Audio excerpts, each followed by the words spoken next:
Thank you. This is the age of the individual. We live in a culture where it's all about us. It's what we want, our decisions. We've almost made ourselves gods and follow one another. When we first looked at Jesus calling people, we said that he calls individuals. But the amazing thing is that he doesn't call individuals to remain isolated individual people, but calls them into a community.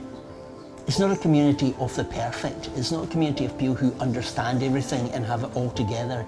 It is a community of the wounded and the broken and the damaged, but the community of those who have heard the call of Jesus and have moved on with him. There's a guy in the New Testament called Matthew. He's a tax collector. And Jesus comes up to him and says, I want you to follow me.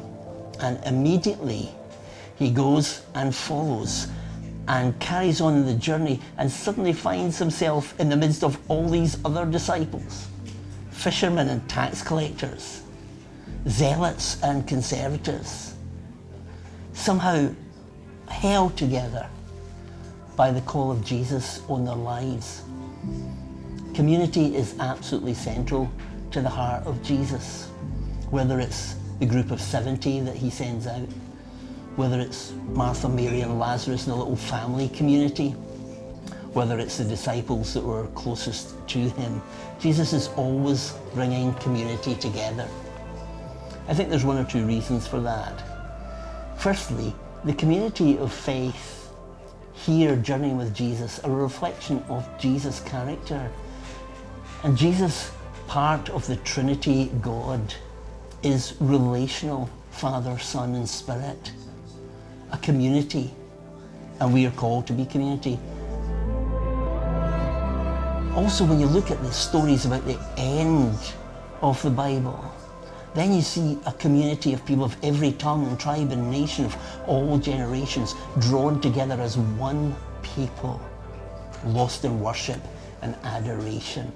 So Jesus calls us, called you as an individual, but didn't leave you isolated, drew you into this amazing, miraculous group of people who learn together and laugh together and weep together. And as we come together, bringing all our success and failure, suddenly the presence of God is in the midst of us.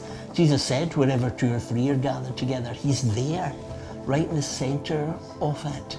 It's as if somebody opens a blind onto a new vista for us to see everything differently and see who we are and how we relate to one another. When it's working well, this community is a beautiful thing. But that's maybe not been your experience of it. Maybe you've found your experience of faith communities to be authoritarian, judgmental, hurtful. Maybe you felt excluded or on the edges. My cry to you is, don't allow that experience to stop you from seeing the wonder of what community of faith is. You're called as an individual, but you're drawn into this group of people who hold one another and laugh together and cry together and take 2 steps forward and 1 step back together, always held by the one who called them into the journey in the first place. It's impossible to go forward in the journey on your own. You need Jesus with you. You need the people of God alongside you. The community of the wounded, the community of the grace-filled, the community of the forgiven, the community that you belong to.